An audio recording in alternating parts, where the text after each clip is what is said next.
விநாயக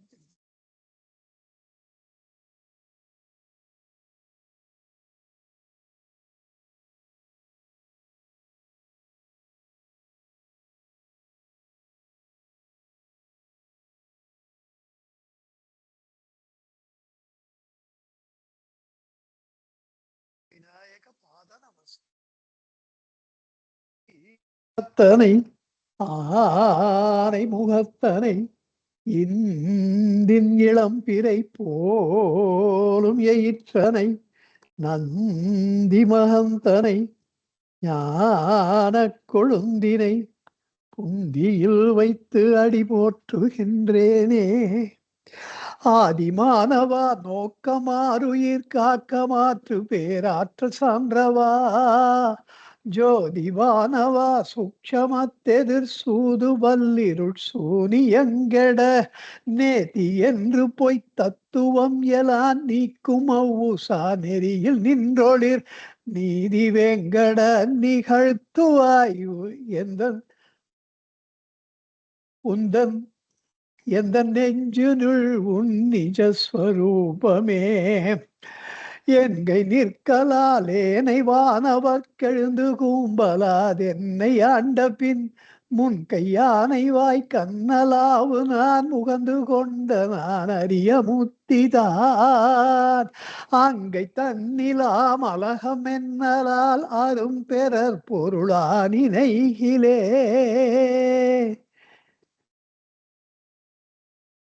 கங்கை பாய்ச்சடை காட்டி அம்புலி கறக்கும் வேங்கட கடவுள் வாணனே. கங்கை பாய்ச்சடை காட்டி அம்புலி கறக்கும் வேங்கட கடவுள் வாணனே. சாட்சாத் சர்வேஸ்வரனாகிய பகவானுக்கு நமஸ்காரம். ஏகமக்ஷரம் ஹிருதி நிரந்தரம் பாசதே ஸ்வயம் லிக்யதே காத்தம்.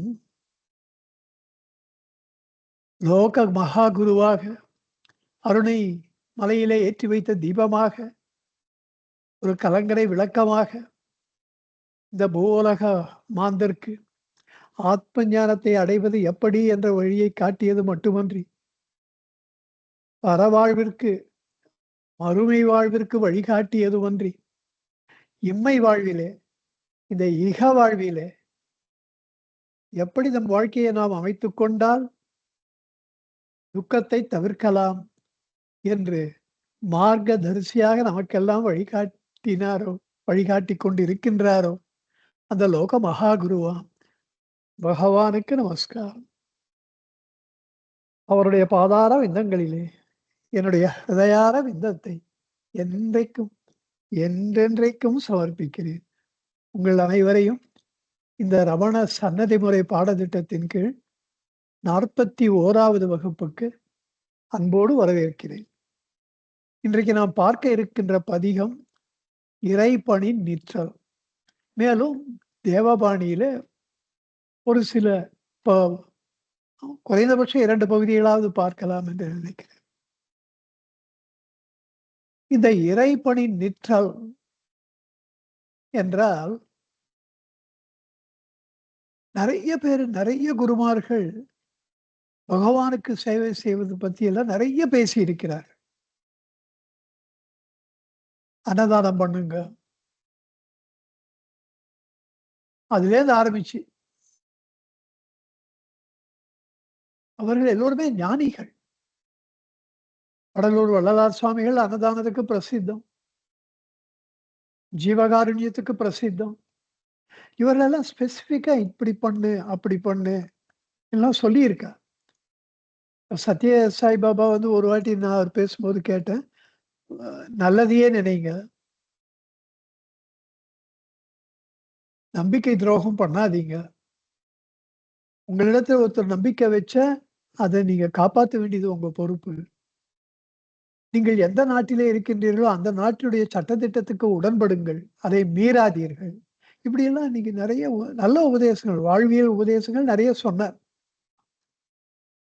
கடைசியா அவர் சொன்னது பக்தி பண்ணுங்க, இறைவனிடத்துல பக்தியை வளர்த்துக்கோங்க அப்படின்னு. இப்படி சொல்லிக்கொண்டே போகலாம். பொதுவா எந்த இயக்கத்தை சேர்ந்தவர்களாக இருந்தாலும், அது ராமகிருஷ்ண மடமா இருந்தாலும் சரி, இஸ்கானா இருந்தாலும் சரி, அன்னதானம் ரொம்ப பிரசித்தம். ஒரு தூய்மையான ஒரு சூழ்நிலையை ஏற்படுத்துவது.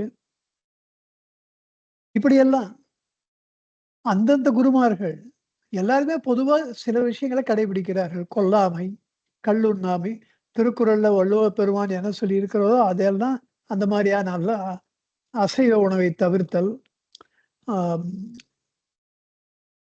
சத்தியம் வத, உண்மையை பேசுதல், தர்மம் சர, தான தர்மங்கள் செய்தல், இப்படிதானே எல்லா இயக்கமும் ஒரே மாதிரியான வழியில சமுதாயத்துக்கு சிறந்த ஒப்பற்ற பணியை ஆற்றிக் கொண்டிருக்கிறார்கள். அப்படி பகவான் ஏதாவது நம்மளுக்கு சொல்லியிருக்காரா? அப்படின்னு நான் தேடி பார்த்தேன். இப்போ WhatsApp மெசேஜ்ல நெறைய வருது. பகவான் இப்படி உபதேசம் பண்ணியிருக்கார், அப்படி பண்ணியிருக்கார். இத பண்ணுங்க, அத பண்ணுங்க எல்லாம் வருது. அதெல்லாம் வந்தாக்கா எனக்கு டைம் இருந்தால், அதுக்கு ஒரு ஆத்தென்டிசிட்டி இருக்கா? வேற ஏதாவது புக்ல வந்திருக்கா? நம்ம படிச்ச வரைக்கும் வரலையே! இப்படி தேடி பார்க்கறது உண்டு. குருவாச்ச கோவில்ல அது பர்ட்டிகுலர் சாப்டர்ல இல்லன்னா, இல்லன்னு அர்த்தம். ஏன்னா எந்த பகவான் இத தான் சொல்லியிருக்கார் கடவுள்னா, கடவுள பத்தி அதிகாரங்களெல்லாம் பார்த்துட்டா தெரிஞ்சிரும். அவரு அங்க மெசேஜ்ல வந்திருக்கிறது வந்திருக்கான்னு. அண்ட் நான் குருவாச்ச கோவைய மெயினா பார்க்கறதுக்கு காரணம், அதுதான் ஆத்தென்டிக். மத்த எவ்வளவு உபதேசங்கள் பகவான் சொன்னாலும், அதை உரைத்து பார்க்கின்ற ஒரு உரைகளாக குருவாச்ச கோவை இருக்கு. இப்படியெல்லாம் பார்க்கும் பொழுது, எனக்கு இந்த பதிகம் ரொம்ப இறைபணி நிற்றல். இந்த பதிகம் மனதை தொட்டது. இன்றைக்கு அதை உங்களோடு பகிர்ந்து கொள்ள வேண்டும் என்று ஆசைப்படுகிறேன். இதுல பகவான் என்ன சொல்றாருன்னா,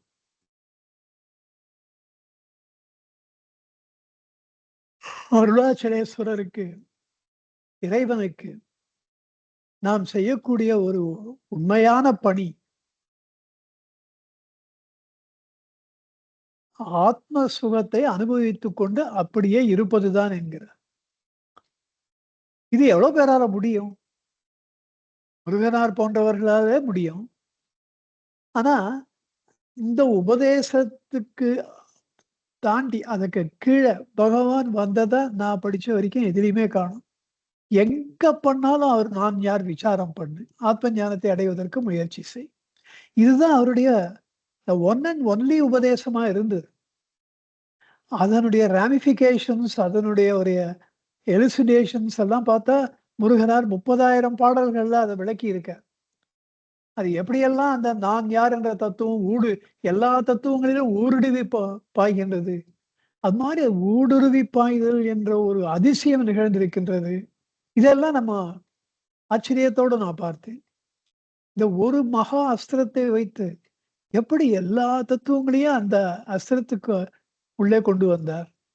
இது ஒரு பெரிய அதிசயம்.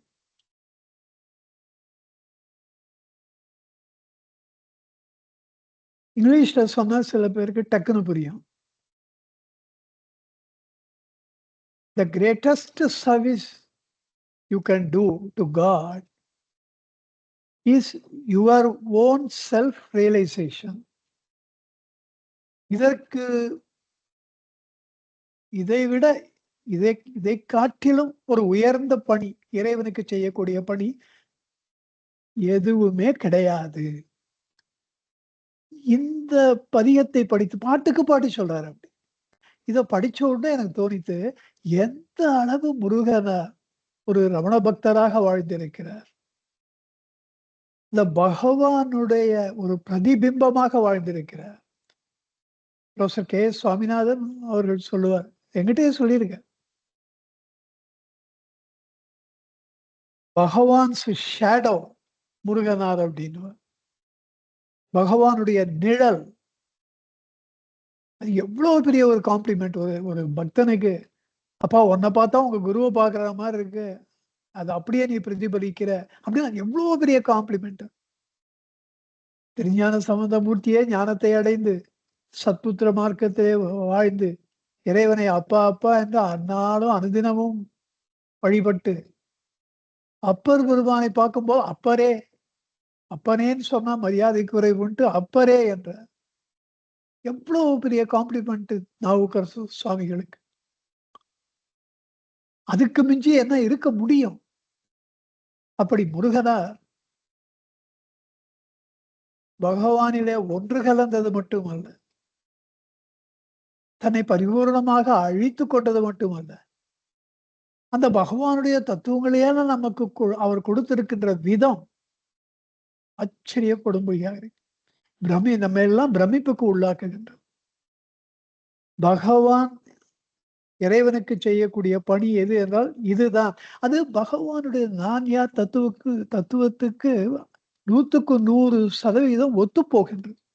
அதுவும் இருக்கணுமோ.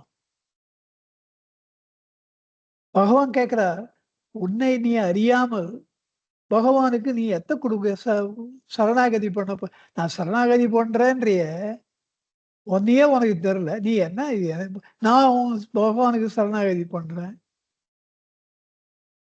உன்னை தெரிஞ்சுக்காம நீ எத்த சரணாகதி பண்ண முடியும்? You must have a clear idea about yourself. அது இல்லாம ஒரு பொருளை பற்றிய விவரம் ஒண்ணுமே தெரியாம, அத பத்தி ஒண்ணுமே தெரியாத ஒரு குடுக்கறதுல என்ன பிரயோஜனம்? அதனால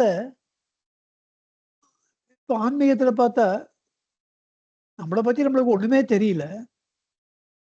எல்லாம் அறிந்த ஒருவர் குடுத்தா அவர் நகைக்க மாட்டாரோ? இப்படியெல்லாம் பக்தி பண்ணா பகவானுடைய ஞானத்தை தெரிந்து கொள்ள வேண்டும் என்று ஆசை வருகின்றது. ஞானத்தை தெரிஞ்சு நான் யார் விசாரம் பிராக்டிஸ் பண்ணா, அது பகவான் எவ்வளோ கிரேட் அப்படின்றத புரிஞ்சுட்டு அவர்கிட்ட பக்தியே அதிகமாகுது.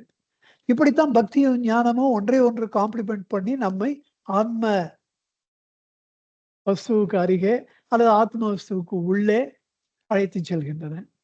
அதனால தான் பகவான் சொல்றார், பக்தியும் ஞானமும் ஒண்ணுதான், ரெண்டுத்துக்கும் கொஞ்சம் கூட வித்தியாசமே கிடையாது என்றார். இந்த பதிகத்துல இறைபணி நிற்றல்னே அதுக்கு தலைப்பு கொடுத்து, இது திருவாச்சகத்திலேருந்து எடுத்துக்கல தலைப்பு. இவர் சொந்தமா அவரே கொடுத்த தலைப்பு. அதற்கு எது நீ பகவானுக்கு செய்யக்கூடிய பணியாக இருக்குன்னு பகவானே சொல்ற மாதிரி சொல்ற. எவ்வளவு ஒரு ஒத்தன்டிக் உபதேசம். அந்த முருகனாருக்கு சொல்றேன். முருகனார் இதை சொல்றாருன்னா, பகவானிடமிருந்து நான் இதை கேட்டு பெற்றேன் அப்படின்னு பாட்டுக்கு பாட்டு சொல்றேன். இதை சொல்லும் பொழுது, அதாவது நவநீத கைவல்யத்துல ஒரு சீடன் குருவை கேட்கிறான், இவ்வளவு பெருசா எனக்கு அனுகிரகம் பண்ணியிருக்கேள, உங்களுக்கு நான் என்ன பிரதிபகாரம் செய்ய போகிறேன்? அப்ப அந்த குரு சொல்ற, அந்த ஆன்மானுபூதியிலே நீ நிலைத்து கிடப்பதே, அதுல என்னாலும் லயித்து கிடப்பதே, நீ எனக்கு பண்ற சும்மா இருப்பதே, அதுல நீ எனக்கு செய்யும் நன்றியும் உதவியுமாமே, நீ எனக்கு செய்யற நன்றி கடன் அதுதான் அப்பா அப்படின்றார். அதைத்தான் பகவான் இங்கே சொல்லுகின்றார். பகவானுக்கு செய்யக்கூடிய மிக சிறந்த பணி, நம்மால முடியறதோ முடியலையோ, பகவான் நமக்கு அளிக்கின்ற அந்த ஆனந்தத்திலே ஆழ்ந்து கிடப்பது. ஆத்ம ஞானத்தை அடைய வேண்டும் என்று அடையலன்னா நாளும் அதையே வேண்டி நிற்பது, அதற்காக தீவிரமாக முயற்சி செய்வது, இதுதான் செய்யக்கூடிய பணி. ஆனால் பகவான் பாயிண்ட் ஆஃப் வியூல இருந்து வேற எந்த இதுக்கும் அவர் இறங்கி வரல. நீ என்ன கேட்கிற, நான் என்ன பண்ணணும், உங்களுக்கு நான் பரிபூர்ணமா சரண்டர் பண்ண விரும்புகிறேன், உங்களிடத்திலே நான் என்னை ஒப்படைத்தேன், எனக்கு ஆத்ம ஞானத்தை நான் அடைவதற்கு நீங்கள் ஒரு வழி சொல்லுங்கள் அப்படின்னா, நீ எந்த முயற்சியும் செய்யாமல் முற்றிலும் அகர்த்தாவாக மாறுவதே, இந்த ஆத்மானுபூதியிலே திளைத்து கிடப்பதே, அதை தவிர அதுக்கு மிஞ்சி ஒன்றும் இல்லை அப்படின்னு சொல்றார் என்றார். பகவானுக்கு செய்ய வேண்டிய உண்மையான பணி அந்த இறைவன் நமக்கு காட்டிக் கொடுக்கும் ஆன்மானந்தத்தில் திளைத்து கிடப்பதே என்பதை பாட்டுக்கு பாட்டு வலியுறுத்துகின்றார். 7ஆம் திருமுறையைச் சேர்ந்த சுந்தரப் பெருமானாருடைய "பரவும் பரிசோன்று அறியேன் நான்" உங்களை நாடி வந்து உங்களிடத்திலே பரவுவதற்கு, உங்களை வந்து சேர்வதற்கு பரிசு அந்த தன்மை என்ன செஞ்சா அத பண்ண முடியும் என்பதை நான் அறியாதவனாக இருக்கிறேன். யார் சொல்றது? சுந்தரமூர்த்தி சுவாமிகள் அப்படி சொல்றார். அந்த பதிகத்தை தழுவி இந்த இறைபணி நிற்றல் என்ற பதிகத்தை அமைத்திருக்கிறார். விருது பண்ணு காந்தார பஞ்சமம், கர்நாடக இசையிலே கேதார கௌளம், ஆசிரியர் விருத்தம். விருத்தப்பாவிலே அமைத்திருக்கிறார். இப்பொழுது நூலுக்கு போகலாம்.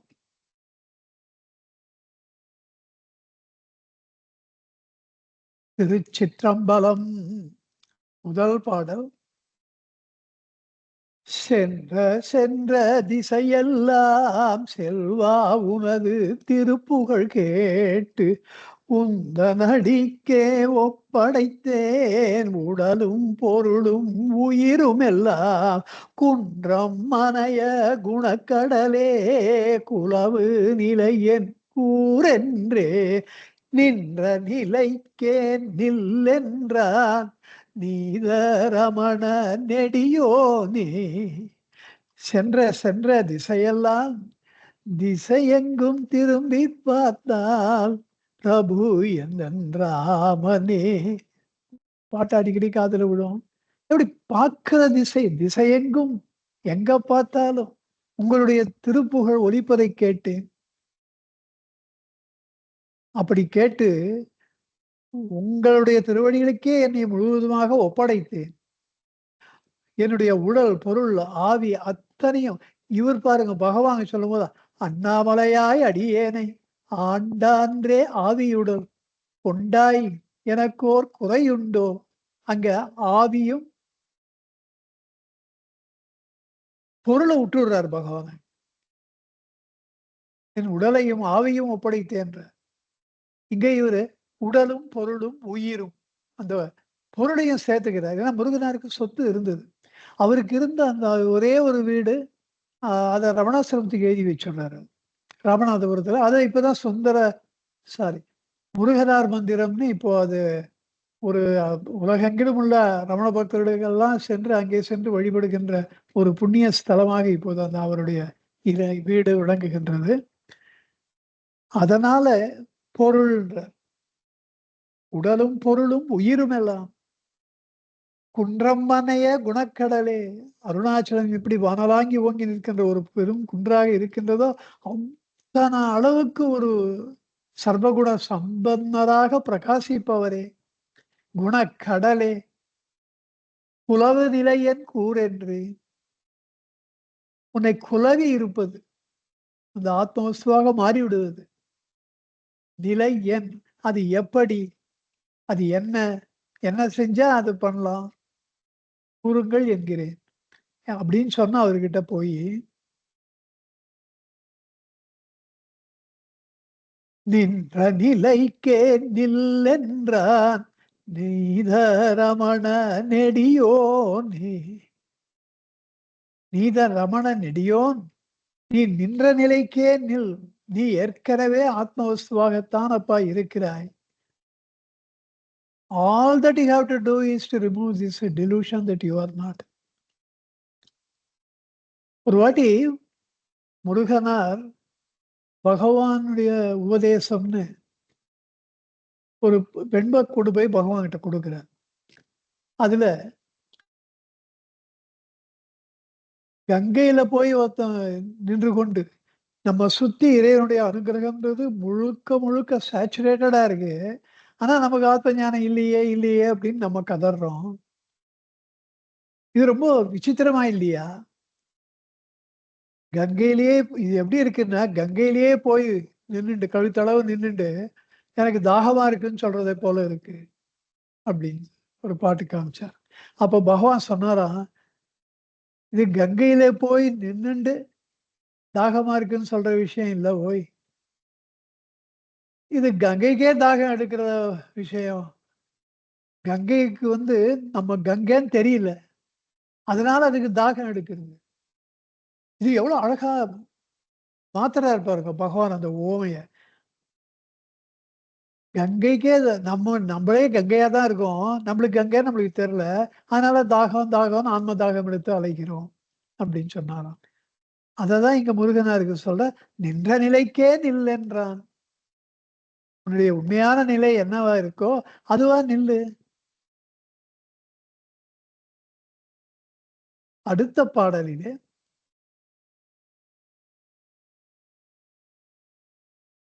2வது பாடல்.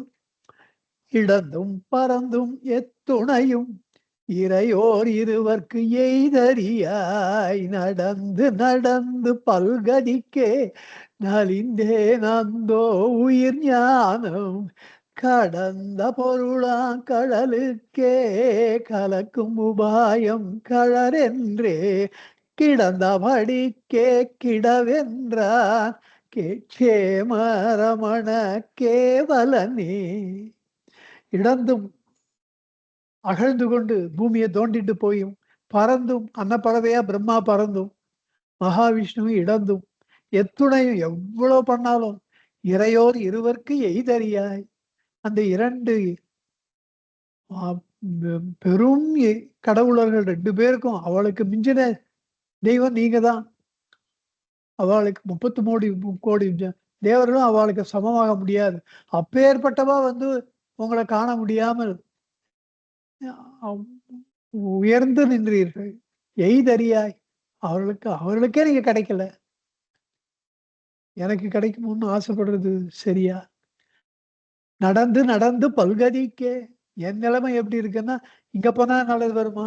அங்க போனா நல்லது வருமா? நடந்து நடந்து பல்கதிக்கே பற்பல விஷயங்களிலே நலிந்தேன். போய் போய் ஏமாந்து போனது தான் மிச்சம். அந்தோ இது தன்னிரக்கம். தன்னையே நொந்துகிறது. ஐயோ! இந்த மாரி ஆயிடுத்தே. முருகனார் எங்கேயுமே போல. நமக்கோசரம் இப்படி பாடுறார். இதெல்லாம் சுத்த பொய் முருகனார் சொல்றது. அவருக்கு இதுக்கு முன்னாடி தமிழ் தெரியுமே தவிர எந்த ஆன்மீகம் அது இது ஒண்ணும் தெரியாது. ஸ்ட்ரெயிட்டா அவர் பகவான் கிட்ட தான் வந்தார். பகவான் கிட்ட அவர் வந்தாருன்னா பகவான் அவரை ஆட்கொண்டார். ஆனா சொல்லிக்கிறார் அப்படி. எப்படி பகவான் வந்து குருவே இல்லாம ஆத்ம ஞானத்த அடைஞ்சுட்டு தன்னைத்தான் அறிதல் என்பதை தானே செய்து முடித்துவிட்டு, அதெல்லாம் அருணாச்சலேஸ்வரர் பண்ணார். எனக்கு மட்டும் குரு இல்லன்னு நீங்க எப்படி நெனச்சுக்கிறீங்கன்னு கேட்டார். இது ரொம்ப ஸ்ட்ராங் ஸ்டேட்மெண்ட். குரு இல்லாம எப்படி பண்ணீங்கன்னா, பேசாம இருந்துட்டா கூட ஒரு விதத்துல. எனக்கு குரு இருக்காரு. அருணாச்சலம் என்னுடைய குரு. குரு இல்லன்னு எப்படி நீங்க சொல்லலாம்? அப்படின்றது. பிரத்யக்ஷ உண்மை. பகவானுக்கு குரு இல்லன்றது.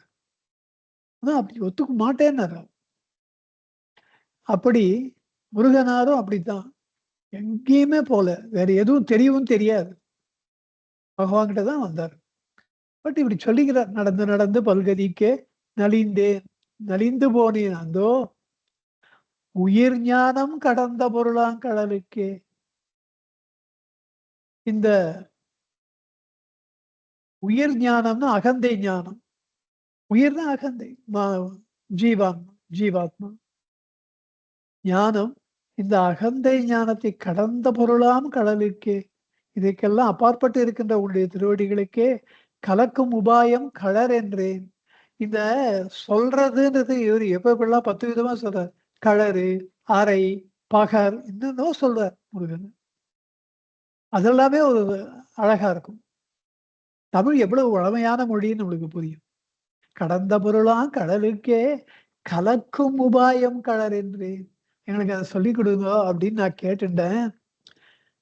பகவான் என்ன சொல்றார், "கிடந்தபடிக்கே கிடவென்றான் சேம் சே தமிழ்ல சேமன்னு வரும். சேமரமண கேவலனே." முருகனார் சேமன்னு போடலாம். அது தமிழ் இலக்கணத்துக்காக அவர் அப்படி போட்டிருக்கார். நம்ம சொல்லும்போது க்ஷேமன்னு க்ஷேமம்னு நான் சொல்றது ஒரு உலக வழக்குல. நான் ரொம்ப சேமமா இருக்கேன்றது வந்து பொருளே இல்ல.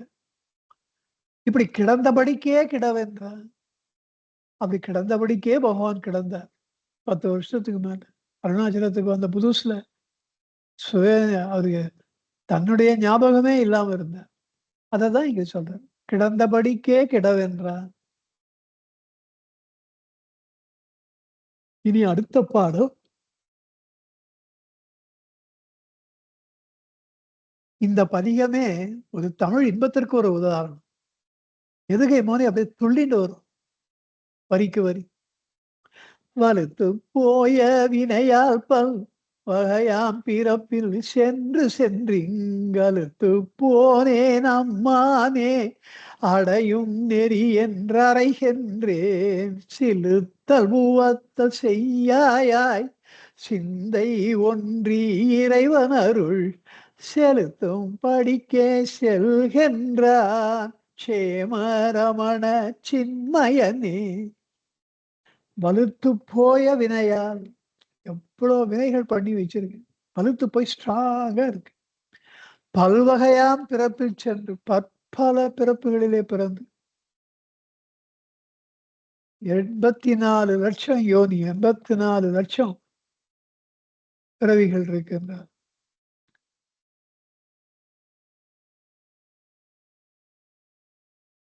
அதனால தான் 140 கோடி, மொத்தம் 600 கோடி உலக ஜனத்தொகை, 640 கோடி ஏதோ சொல்றான். அதுல 84 லட்சத்துக்கு வெரைட்டிஸ். பாம்புன்னு எடுத்துட்டா கட்டு விரியன், கண்ணாடி விரியன், அது இது நல்ல பாம்பு, மலைப்பாம்பு, இந்த மாதிரி எண்ணிட்டே போனா 84 லட்சம் ஒரு ஒரு ஜீவ ராசிலையும். அப்படி எவ்வளவோ பிறப்புகள் எடுத்து சென்று சென்று இங்கு அலுத்து போனேன் அம்மானே அடையும் நெறி என், எப்படி உங்களை நான் அடைவது, அந்த மார்க்கத்தை எனக்கு சொல்லிக் கொடுங்கள், அறைக சொல்லுங்க என்று. அவர் சிறுத்தல்னா மூஞ்ச சிலுத்துக்கிறது, ஆனா வாண்டா எனக்கு. உவத்தல்னா ஓணுன்றது. இந்த ரெண்டும் செய்யாயாய், இத முதல்ல விடு, விருப்பு வெறுப்புகளை விடு. சிந்தை ஒன்றி இறைவனர் சொல்லும் போதே இறைவனிடத்தில் நம்ம சிந்தை ஒன்றி போறது. சிலுத்தல் உவத்தல் செய், இந்த பதிகம் பாராயணத்துக்கு ரொம்ப உகந்தது. டெய்லி பாராயணத்துக்கே உகந்தது. சிலுத்தல் உவத்தல் செய்யாயாய் சிந்தை ஒன்றி இறைவன் அருள். அந்த சிந்தை இறைவனிடத்தில் ஞாபகமா ஒன்றி அந்த இறைவன் அருள் செலுத்தும்படிக்கே செல்கின்றான். அந்த இறைவனுடைய அருள் உன்னை எங்கே செலுத்துகின்றதோ, எப்படி செலுத்துகின்றதோ அப்படி போ. ஒரு காத்து அடிக்கிறது, அதுல ஒரு காய்ந்த சருகாக அந்த காத்து அடிக்கின்ற வழியெல்லாம் இப்படியெல்லாம் அந்த சருகு போய்கொண்டே இருக்குமோ அப்படி செல். அந்த ஆன்ம காற்று செலுத்துகின்ற வழியெல்லாம் நீ செல்வாயாக என்றான். சேமரமண சின்மயனே. இனி அடுத்த பாட்டிலே, இது தமிழ் எதுகை மோனை மட்டும் இல்ல, ஒரே வார்த்தையை திருப்பி திருப்பி பண்றது வள்ளுவ பெருமான் வழி அது. அதை இவர் பயன்படுத்துகின்றார்.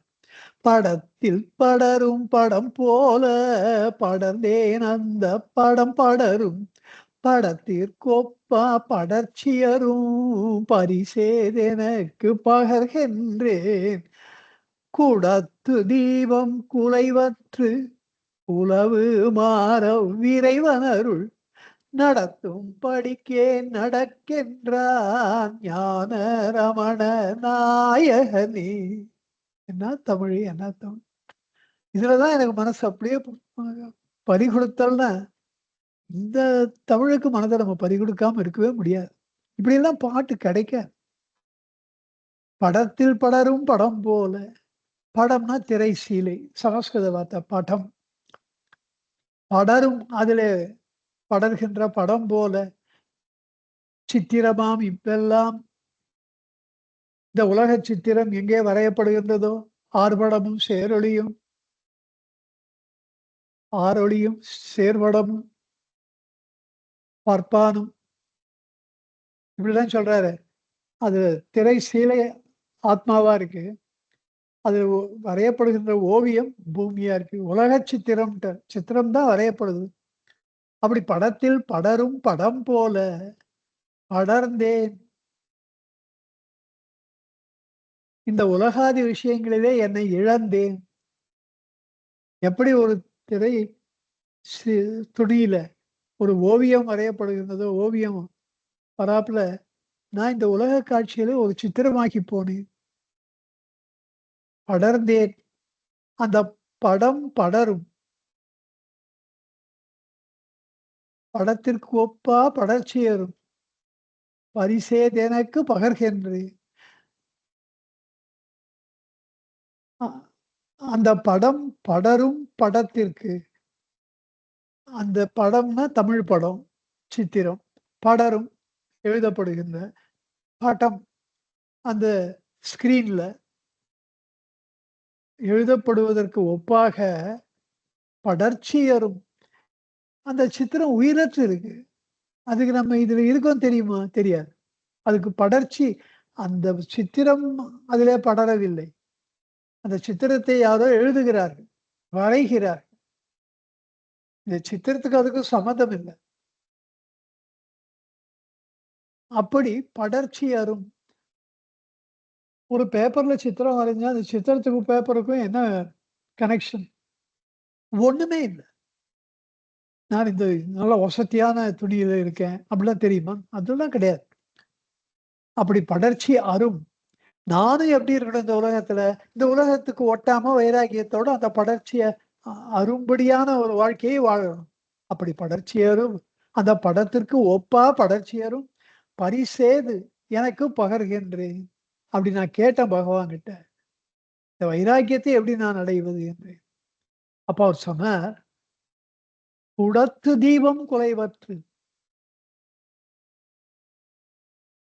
உலவுமாறு இறைவன் அருள்." ஒரு குடத்துல தீபம் வச்சிருக்கு. அது அசையுமோ? அப்படியே நிக்க எரியும். அப்படி சிறிது கூட சலனமற்று அந்த இறைவன் அருள் எப்படி உன்னை நடத்துகின்றதோ அப்படி நடப்பாயாக என்று ஞான ரமண நாயகன் என் முருகனாருடைய நாயகன்னு சொல்லவே வேணாம் பகவான. ஸோ ஞான ரமண நாயகன் எனக்கு இவ்வாறு வழிகாட்டினார் என்கிறார். அடுத்த பாடலிலே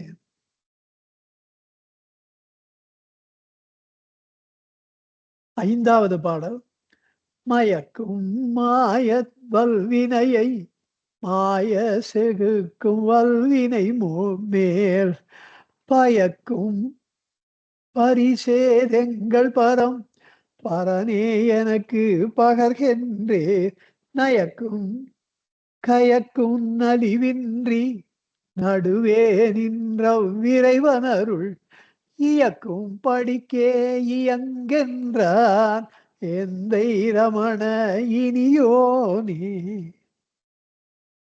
மயக்கும் மாய வல்வினை மேல், மயக்கும் தீய வல்வினை மேல், வல்வினையை என்னுடைய அறிவை மயக்குகின்ற இந்த தீவினையாகிய தவறான விஷயங்களிலே நான் மாய்ந்து போகும்படியாக செகுக்கும் என்ன பிடிச்சு தள்ளும் நல் ஓஹோ மயக்கும் தீய வல்வினையை மாய செகுக்கும் நல்வினை மேல் என்னை அறிவை மயக்குகின்ற தீவினையை நான் மாய்க்க வேண்டும்.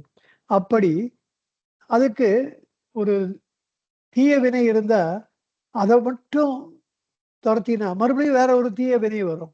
அதனால நல்வினையினால ரீப்ளேஸ் பண்ணிட்டா தீவினை வராது. ஆல்ரெடி ஃபுல்லா இருக்க இடம், அங்க போறதுக்கு இடம் இல்லைன்ட்டு போயிடும்.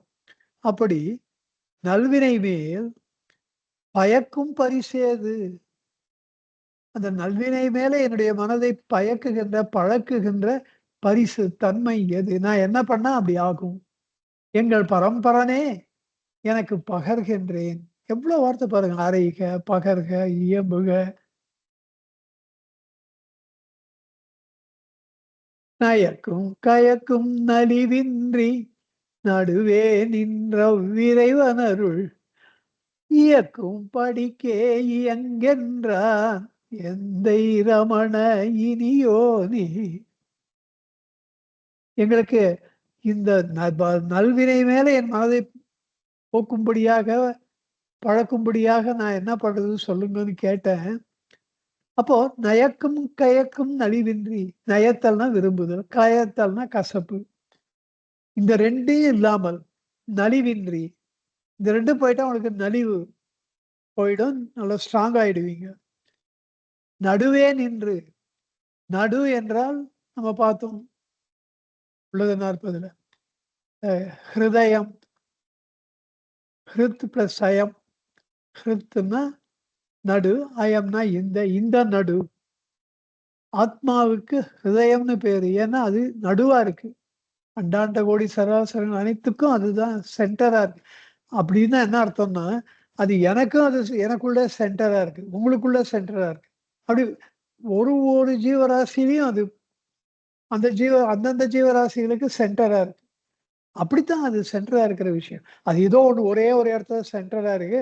அண்டாண்ட கோடி சராசரங்கள்லாம் அப்படி இல்ல. ஒரு படைப்பு தொழில் எப்படியோ இது உலகம் வந்தது. கோள்கள் சுற்றுகின்றன. இதெல்லாம் மேனேஜ் பண்றது. அப்படியே அது எல்லாத்துலயும் நடுவா இருந்து, அதனால தான் இந்த பூமிய சுற்றுதுன்னா, அந்த சுற்றுகின்ற பாதை சிறிதும் மாறுவதில்லை. அதுக்கு டைரக்ஷன்லாம் ஒண்ணும் கிடையாது. 9 கிரகங்களும் அப்படித்தான் இருக்கு. 9ன்னா அந்த 7 கிரகமும் அப்படித்தான் இருக்கு. நடுவே நின்று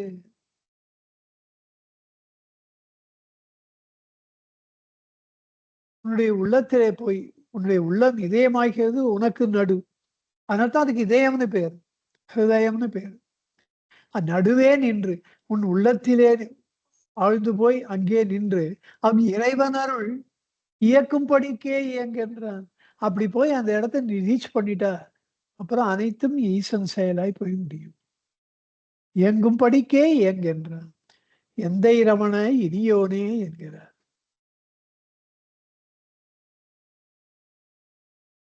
அடுத்த பாடல் 6வது பாடல். ஆக்கும் தொழிலும் அழித்தழிக்கும் தொழிலும் அவற்றோடே நயவும் ஊக்கும் முதலாம் உறவோனே உய்யும் உபாயம் உரைக்கின்றேன் வாக்கும் மனமும் அறிந்துள்ளே மலர் மேல் உறையும் இறைவனருள் போக்கும் படிக்கே போகின்றான் போதரமண புண்ணியனே. ஆக்கும் தொழிலும் அடித்து அழிக்கும் தொழிலும். ஆக்கல் அழித்து என்பதனாலே காத்தல், அழிக்கும் என்பதினாலே சம்ஹாரம். சிருஷ்டி, ஸ்திதி, சம்ஹாரம். இந்த 3யும் சொல்லி அவற்றோடு ஏனையவும். அதுக்கப்புறம் என்ன 2 இருக்குன்னா பஞ்சகிருத்தியம்னு பார்த்தோம் இல்லையா முன்ன. மறைத்தல், திரோதனம் 4வது. 5வது அருள், அனுக்கிரகம். அதனால தான் ஏனையவும்ன்ட்டு செய்யுள்ள இடம் இல்லாதனால. ஊக்கும் முதலாம் உறவோனே. இந்த 5 தொழில்களும் நன்றாக நடக்கும்படியாக உற்சாகமளித்து அத காப்பாற்றுகின்ற முழுமுதற் பொருளாக இருக்கின்ற உறவோனே வலிமை மிக்கவனே. உய்யும் உபாயம் உரைக்கின்றேன். இங்க உரை என்றாரு. இங்க நான் வீழ்ந்து போகின்ற விதம் அந்த மார்க்கம் அது என்ன எனக்கு சொல்லிக் கொடுங்களேன்னு கேட்டேன். வாக்கும் மனம் வாக்கும் மனமும் அறிந்து உள்ளே நம்முடைய வாக்கு, நம்முடைய மனம் இதெல்லாம் அறிந்து உள்ளே சென்று, இதை கடந்து மலர் மேல் ஒரு மலர்னா தாமரை. தாமரை என்பது இதயத் தாமரைன்னே சொல்றது. ஸோ இதயத்த அவர் தாமரை மலராக உருவகப்படுத்துகிறார். மலர் மேல் உறையும் இறைவன் அருள் போக்கும் படிக்கே போகின்றான். இறைவனுடைய அருள் கொட்டி கிடக்குதப்பா. அது உன்னை எப்படி செலுத்துகின்றதோ அப்படி போயே என்று போத ரமண புண்ணியராகிய பகவான் எனக்கு கற்றுக் கொடுத்தார் என்கிறார். அடுத்த பாடல் 7வது பாடல். மீட்டும் மீட்டும் வெம்பிறப்பில் வீழ்த்தி எனது நல் உயிரை வாட்டும் பழைய வல்வினையை மாய்க்கும் பரிசு வழங்கென்றேன் மாய்க்கும் பரிசென் வழங்கென்றேன் நாட்டும் பண்டை நன்னெறிதான் ஞானானந்த நாதனருள் கூட்டும் படிக்கே கூடென்றான் கோலரமண குருமணியே. கோலரமண குருமணியே. குருக்களுக்கெல்லாம் சிரேஷ்டமானவரே, லோக மகா குருவே, வைராக்கியத்தின் உச்சியிலே நிற்பவர்களெல்லாம் வாழ்த்தும் பெரும்பொருளே. அப்படிப்பட்ட குருமணி, குருக்களுக்கெல்லாம் ரத்தனமாக ஜொலிப்பவரே, மீட்டும் மீட்டும் வெம்பிறப்பில், இந்த வெம்மையான பிறப்பில எவ்வளவுதான் நான் கஷ்டப்படுவேன். மீண்டும் மீண்டும் வீழ்த்தி என் நல்லுயிரை வாட்டும் பழைய வல்வினையை, இந்த பழைய வாசனைகளினாலே நான் துன்பப்படுகின்றேன். அந்த பழைய வாசனைகள்லாம் முழுவதுமா அழிச்சிருங்க. அப்படி மாய்க்கும் பரிசு, அதை மாய்க்கின்ற வழி வகை என்ன வழங்குகின்றேன், எனக்கு சொல்லிக் கொடுங்கன்னு கேட்டேன். அப்ப நாட்டும் பண்டை நன்னெறிதான். நான் ஒன்றும் புதுசா சொல்றது ஒண்ணும் இல்ல. பண்டை நன்னெறி இது. காலகாலமாக அபியாசிக்கப்பட்டு வருவது.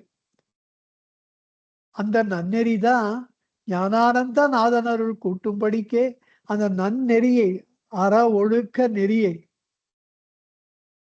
ஆன்ம பயணத்தை மேற்கொண்டு அதிலே தீவிரமாக சிறிது கூட மனம் தளராமல் நீ நடப்பாயேயானால் அந்த ஞானானந்தனருள் கூட்டும்படிக்கே கூடு என்றார். அந்த பரமாத்ம வஸ்து அருணாச்சலேஸ்வரர் உனக்கு எப்படி அருள் பாலிக்கணும்னு நினைக்கிறதோ அந்த அருள் உனக்கு சர்வ நிச்சயமாக கிடைக்கும்.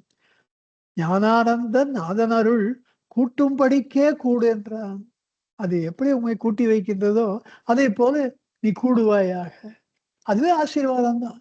பகவானுடைய ஒரு பகவான் வாயில அப்படி ஒரு வார்த்தை கூடுன்றா, கூடுக அப்படின்னு சொல்லிட்டு அவ்வளவுதான். மணிவாசகரை போல பாடுவீரோ கேட்ட ஒரே கேள்வி அவ்வளவுதான். மணிவாசகருடைய செந்தமிழ் பாக்கள் முருகனார் வாயில 30,000 பாட்டுகள் வெளிவந்தன. அப்படி இந்த பழைய வினைகளெல்லாம் தாண்டி வினைகள் அற்றவராக இந்த ஆத்மவஸ்துவிலே இந்த உன்னுடைய இறைவன் நீ யாருன்னு முழுவதுமா நம்புறையோ அந்த இறைவன் உன்னை எப்படி வழிநடத்தி செல்கின்றாரோ, கூட்டி வைக்கின்றாரோ அப்படி கூடுவாயாக அப்படின்றார். அடுத்த பாடல் 8வது பாடல். பெய்யும் கருணை பெருமுகிலே, சொல்றதே எப்படி சொல்றாரு பாருங்க. பெய்யும் கருணை பெருமுகிலே. அந்த கருணை அப்படியே வான் திறந்தா எப்படி கொட்டும் அப்படி, அதுவும் சாதாரண முகில் மேகம் அல்ல, பெருமுகிலே. பெய்யும் கருணை பெருமுகிலே. பிறவி பெருநீ கரையேறி உய்யும்படி கோர் உபாயம் என உள்ளபடிக்கே உரைக்கென்றே மெய்யும் பொய்யும் விழையாதே வேறாதே நடு நின்றிறைவனருள் செய்யும் படிக்கே செய்கின்றான் சேமரமண சின்மயனே. பெய்யும் கருணை பெருமுகிலே, நான் என்னுடைய இந்த பிறவி பெருநீர்னா கடல், இந்த பிறவி கடலிலிருந்து தப்பித்து கரை ஏறி உய்யும்படிக்கு, உய்ந்து போகும்படிக்கு ஒரு உபாயம் எனக்கு உள்ளபடிக்கு, அது நிஜமா நீங்க சொல்றது நான் ஃபாலோ பண்ணக்கூடியதா இருக்கணும். அது உள்ளபடிக்கே உண்மையா இருக்கணும். அது மாதிரி உள்ளபடிக்க அது எப்படி இருக்கோ, அது கஷ்டமா இருக்கோ, உன்னால முடியாது அப்படிலாம் நினைச்சுக்காதீங்க. நான் என்ன பண்ணணும் சொல்லு. கஷ்ட நஷ்டத்தை நீங்க பார்க்காதீங்க. உள்ளபடிக்கே உரைக்கின்று மெய்யும் பொய்யும் விளையாது. நான் முதல்ல ஆரம்பத்துல கொடுத்த கருத்துக்கள் இப்போ உங்களுக்கு ஞாபகம் வரும். நீ மெய் பக்கமும் போகாத, பொய் பக்கமும் போகாது. அதனால்தான் பகவான் மெய்ய நல்லதையே சொல்லல. எங்க அவர் சொல்லியிருக்காரு? சொன்னதெல்லாம் நான் யாருன்னு பாரு. அதை விட்டு இறங்கவே இல்லை. 54 வருடங்கள் எவ்வளவோ பேர் எப்படியோ மாத்தி மாத்தி கேட்கிறான். அத்தனைக்கும் அதான் பதில். ஒருத்தர்கிட்ட கூட அதாவது சொல்றதுக்கே நமக்கு அவசியமா அது இருந்தாது, இது பண்ணாது, என்ன இதெல்லாம் அபத்தமான அறிவுரை. அந்த லெவலுக்கு வந்துட்டு வா, பகவான் கிட்ட வந்துட்டு வா. ஒரு லெவலுக்கு மேல வந்தாச்சு, ஆல்ரெடி வந்தாச்சு. அதுக்கு இனிமே கீழே போறதுன்றது சர்வ நிச்சயமா கிடையாது. அந்த நம்பிக்கை நமக்கு வேணும். இங்க எவ்வளவு அழகா சொல்றாரு பாருங்க. மெய்யி, பொய்யி, நல்லது, கெட்டது எல்லாம் ஒரு பக்கம் வெய். ஏன்னா, நல்லது பண்ணி புண்ணியம் கிடைச்சா புண்ணியத்தையும் தீர்த்துட்டு தான் ஞானம்.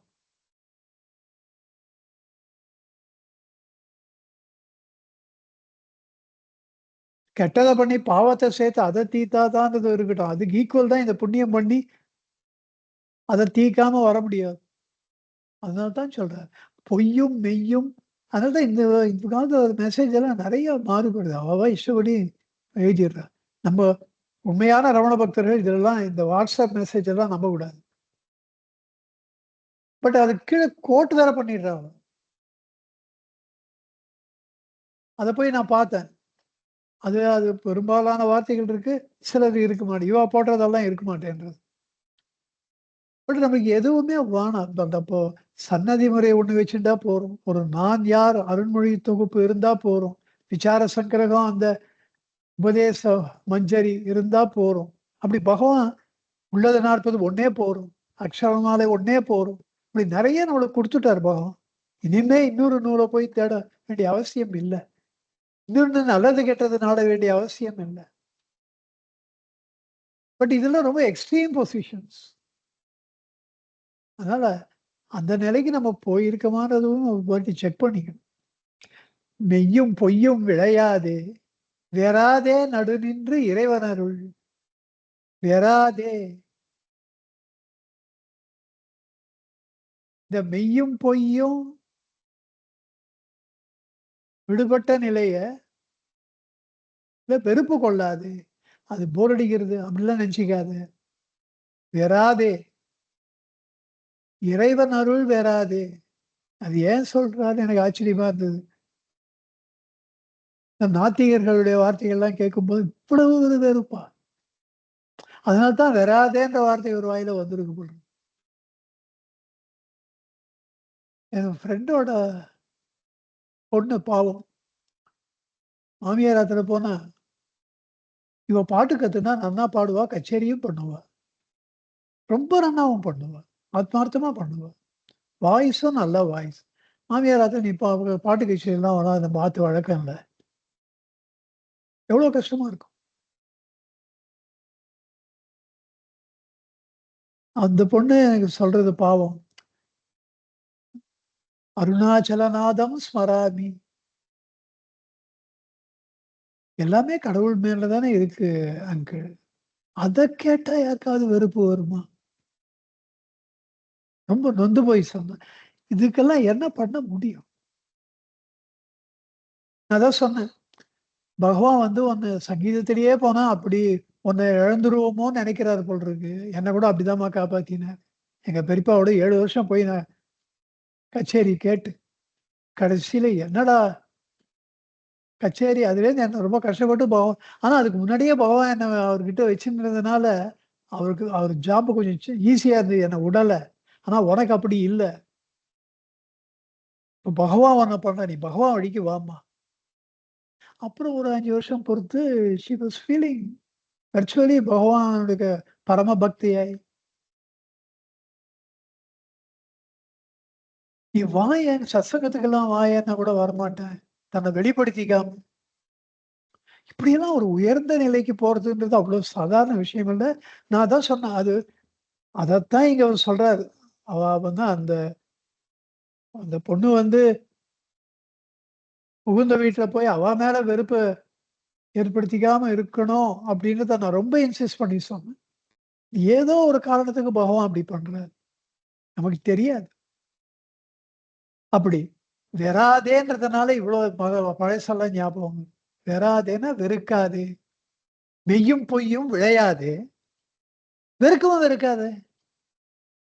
நான் யார் அருள்மொழி தொகுப்புல இத தான் சொல்றார் பகவான். விருப்பு, வெறுப்பு இரண்டும் வெறுக்கத்தக்கன. மனம் சுபவாசனை வயத்தால் இருக்கும் பொழுது நல்ல மனம் என்றும், அசுப வாசனை வயத்ததாய் இருக்கும் பொழுது கெட்ட மனம் என்றும் சொல்லப்படும். அதனால கெட்ட மனம், நல்ல மனம்னு ஒண்ணும் இல்லன்றார் பகவான். மனமே இல்லன்றார். அப்புறம் தானே கெட்டது, நல்லது கெட்டது. இருந்தாலும் நம்முடைய உணர்ச்சிகளுக்கு நம்ம இந்த இதுல மாட்டின்னு இருக்கோம். அதனால அடுத்த வார்த்தையை சொல்ல விருப்பு வெறுப்பு இரண்டும் வெறுக்கத்தக்கன. ஏன்னா மனசுதான் சொல்றது இதை வெறுக்கணும்னு, அதை எனக்கு பிடிக்கிறது இது. ஆனா அந்த இரண்டுமே மெய்யும் பொய்யும் விழையாதே ஃபர்ஸ்ட் அட்வைஸ், வெறாதே ரெண்டுத்தையும் வெறுக்கவும் வெறுக்காது, நடு நின்று எகைன் நடுனாலே ஆத்ம ஞானம், ஆத்மாதான். அந்த ஆத்மாவிலே நின்று இறைவனருள் செய்யும்படிக்கே செய்கின்றான் சேமரவண சின்மயனே என்கிறார்.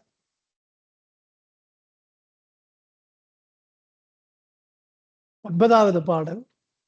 பார்க்கும் எல்லா படிவமுன்னின் படிவமாயும் பண்ணவர்க்கும் ஆர்க்கும் அறிதற்கரியோனே எனக்கோர் உறுதி இசைக்கென்றே ஈர்க்கும் பிறவி கடல் மூழ்காது ஏறற்குபாயம் இறைவனருள் சேர்க்கும் படிக்கே சேர்கின்றான் சேமரமண சின்மயனே.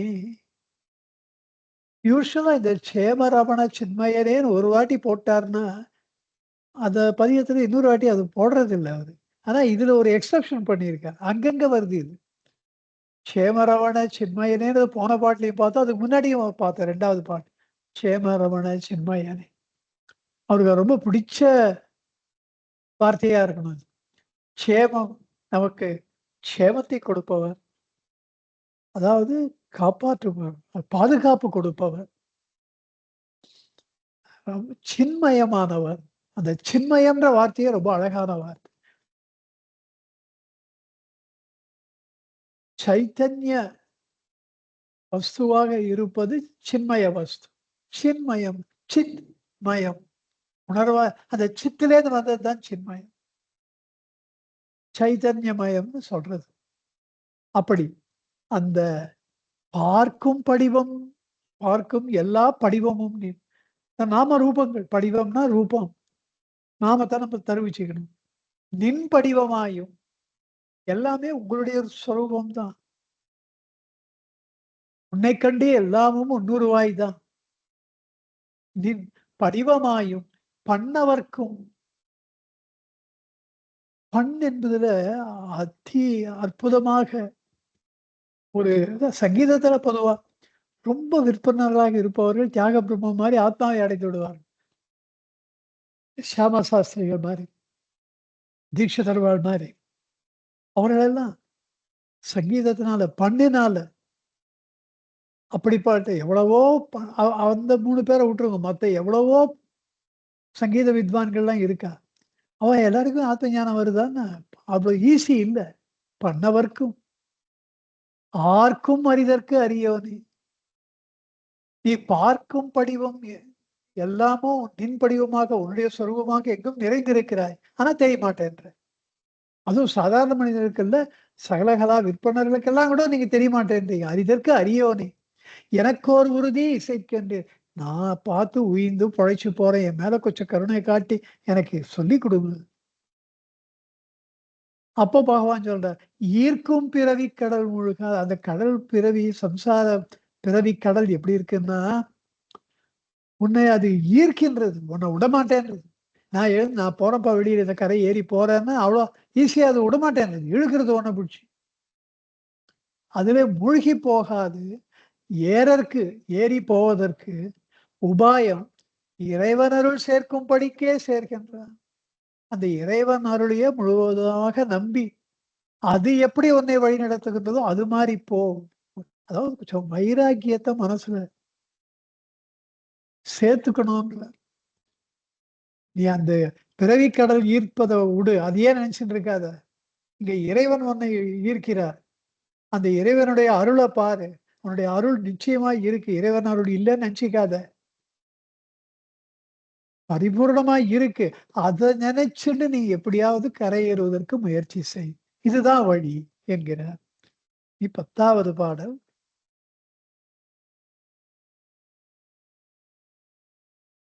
இங்கதான்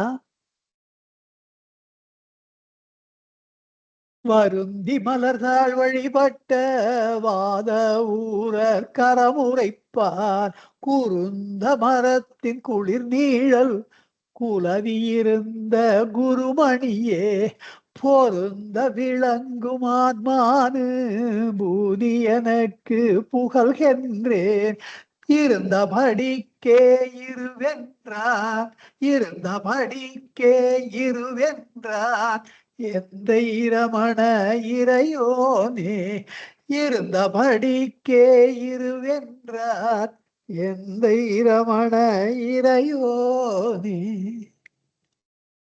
வருந்தி மலர்தாள் வழிபட்ட வாத ஊரர்க்கு அறமுறைப்பான். மணிவாசகர் பரமசிவபக்தராக வாழ்ந்தார்.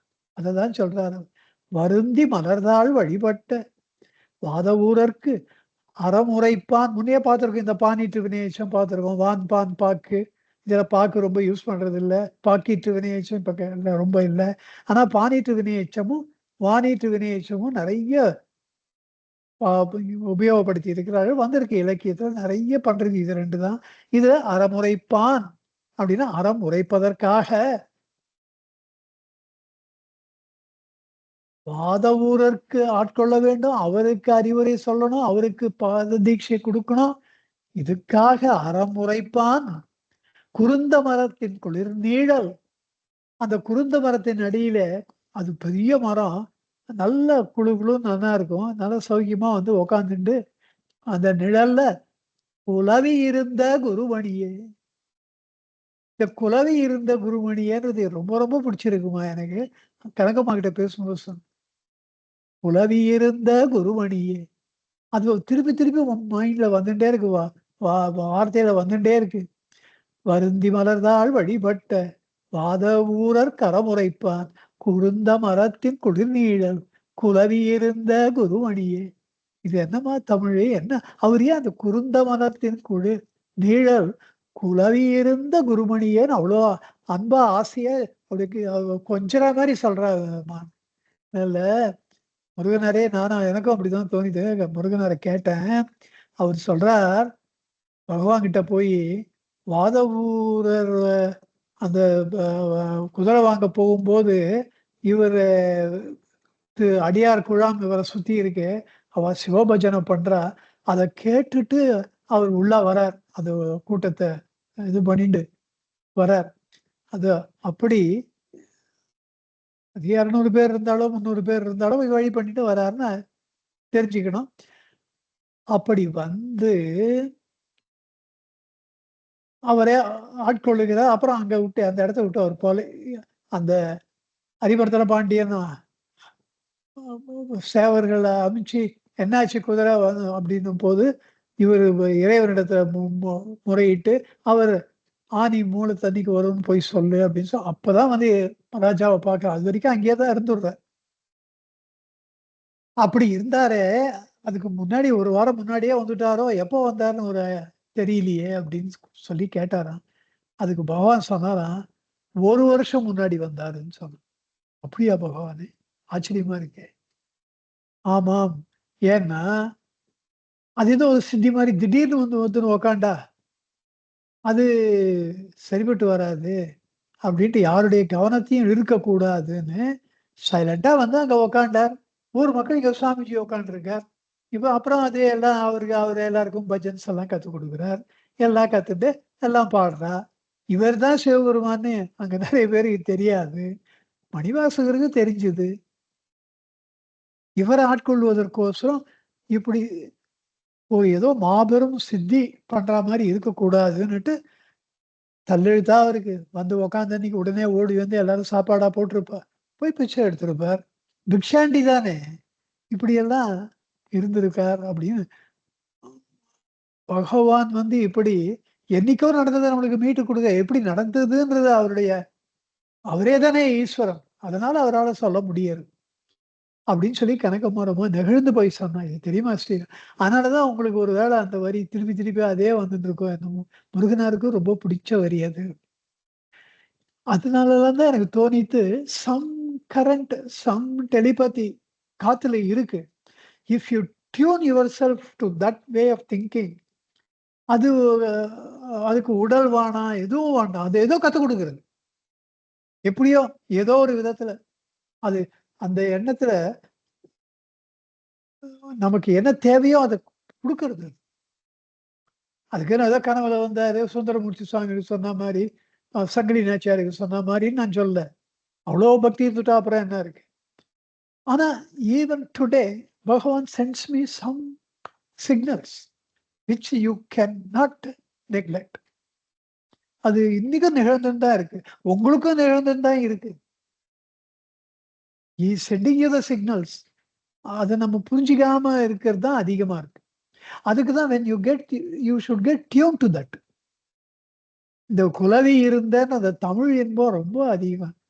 கூவுக்கு கூ போட்டு அந்த குருந்த மரத்தின் குளிர் நீழல் எவ்வளோ 4 கூ வருது பாருங்க. அதான் அது அழகா இருக்கு கேட்கறதுக்கு.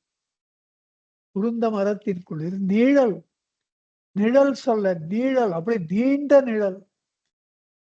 குலவி இருந்த குருமணிய குருக்களுக்கெல்லாம் ரத்தனமாக அப்படியே குரு சிரேஷ்டராக இருக்கப்பட்டவர் அன்னைக்கு அந்த மரத்தடியில வந்து உட்காந்து பிச்சை எடுத்து வாழ்ந்தார். சமயத்தில் நெகிழ்ந்து போறது பக்தனுக்காக ஒரு இறைவன் ஈஸ்வரன் இந்த சிவபெருமான் எப்படியெல்லாம் பண்ணியிருக்கார், எப்படியெல்லாம் தடுத்தாட்டு கொண்டிருக்கிறார். இவருக்கு ஏன் மணிவாசகர் நதின்னு இவருக்கு ஞாபகம் வரணும்? அதுவும் எனக்கு நான் கேட்டேன் கனவு. ஏதோ 10 பாட்டு எழுதினமான்றது இல்லாம 10வது பாட்டுல இறைவன் தனக்கு ஆன்மானுபூதி அளித்து விட்டார். ஏன்னா நான் மணிவாசகர். இவருக்கே தெரியல. ஆனா வாழ்ந்த காலத்துல தெரியல. ஆனா தெரியாமையும் இருக்காது. he won't claim. கிளைம் பண்ற விதம் இதுதான். எவ்வளவோ அடியவர்கள் இருக்க.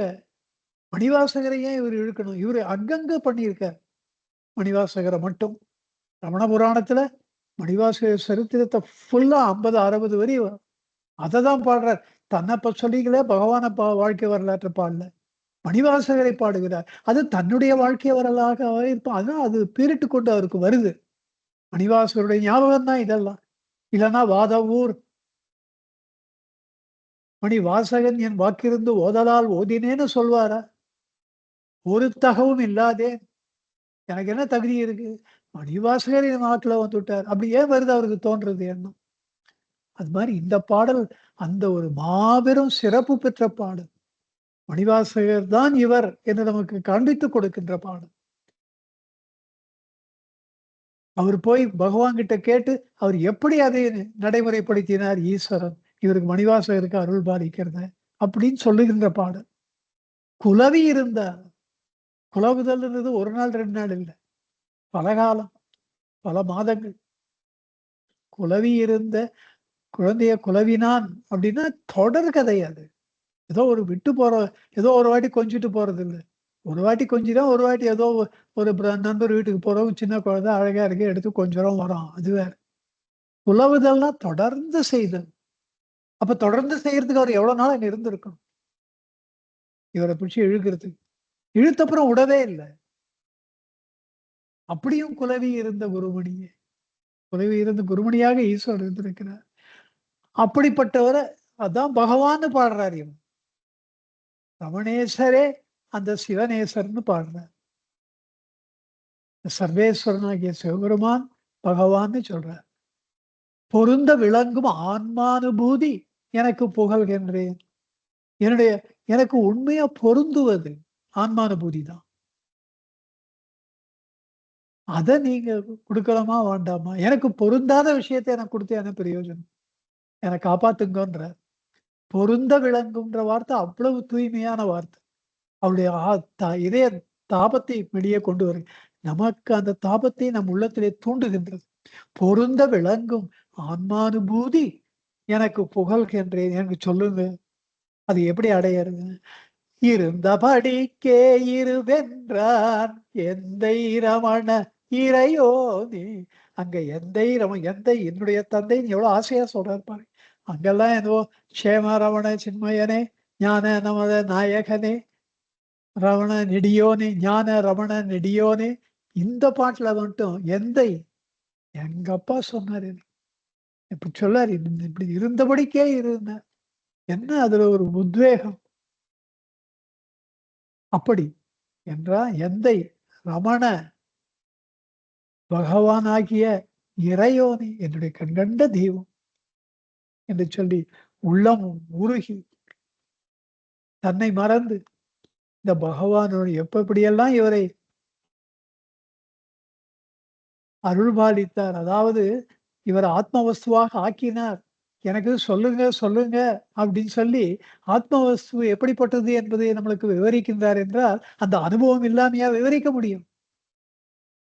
நீ இப்படி பண்ணா உனக்கு கிடைக்கும், அப்படி பண்ணா கிடைக்கும்னா, எப்படி பண்ணா கிடைக்கும்ன்றது இவருக்கு தெரிஞ்சா தானே முதல்ல.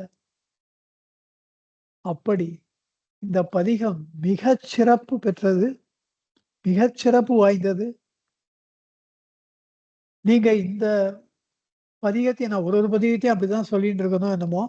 பட் இந்த பதிகம் பர்ட்டிகுலர்லி நீங்க 2 வாட்டி, 3 வாட்டி, 4 வாட்டி, 5 வாட்டி திருப்பி திருப்பி படிக்க நம்மை தூண்டுகின்ற பதிகம். இத பாராயணம் பண்றதும் ஸ்ட்ரெய்ட் நோட்டா இருக்கு. ரொம்ப அழகான ஒரு மெட்டு பண்ணியிருக்காரு. நமக்கு சங்கீதம் தெரியாட்டாலும் அந்த கவலையே இல்ல. இத ரொம்ப தமிழ் இன்பத்த இதுல ரொம்ப ரசிக்கலாம். எதுகை மோனைய ரசிக்கலாம். பொருள் இன்பத்த ரசிக்கலாம். இ இ இரு இப்படி கிடந்தபடிக்கே கிடவென்றான். இருந்தபடிக்கே இருவென்றான். இயக்கும்படிக்கே இயங்கென்றான். செலுத்தும்படிக்கே செல்கின்றான். இப்படி நமக்கு அறிவுரை கொடுக்கிறார் பகவான். அத கெட்டியா பிடிச்சுக்கணும் அப்படின்னு நமக்கு முருகனார் நமக்கு வலியுறுத்துகின்றார். அப்படி இந்த பதிகம் ரொம்ப, ரொம்ப, ரொம்ப, ரொம்ப உசத்தியானது, ரொம்ப உயர்ந்ததுன்னு சொல்லி தேவபாணி நான் நெனச்சேன், இது ரொம்ப சிம்பிளான பதிகம். சீக்கிரமா முடிச்சுடலாம். ஒரு 1/2 அன் ஹவர்ல. ஒரு 10, 15 நிமிஷம் எப்படி கிடைக்கும்னு நெனைச்சேன். பரவால்ல. அடுத்த வகுப்புல வச்சுக்கலாம். இது மாரி பதிகங்கள் நெறைய இருக்கு. சீக்கிரமா முடிக்கக்கூடிய பதிகங்கள் ரமண சரணி முறையில இருக்கு. அது மாரி வரும்போது, அந்த தேவபாணி பதிகம் நமக்கு ஹேண்டியா இருக்கும். கடைசியா 10 நிமிஷத்த ச பகவான் சிந்தனையிலேயே இருக்கிறதுக்கு யூஸ்ஃபுல்லா இருக்குன்னு தான் உங்களுக்கு அனுப்பிச்சேன். அத அடுத்த வகுப்புல வச்சுக்கலாம். நமோ ரமணாய நமோ ரமணாய நமோ ரமணாய நமோ நமோ நமோ ரமணாய நமோ ரமணாய நமோ ரமணாய நமோ நமோ सर्वे जना सुखिनो भवन्तु लोका समस्ता सुखिनो भवन्तु सर्वसन्मङ्गलानि भवन्तु ओम शांति शांति शांति हरि ओम तत्सत् हरि ओम तत्सत् हरि ओम तत्सत्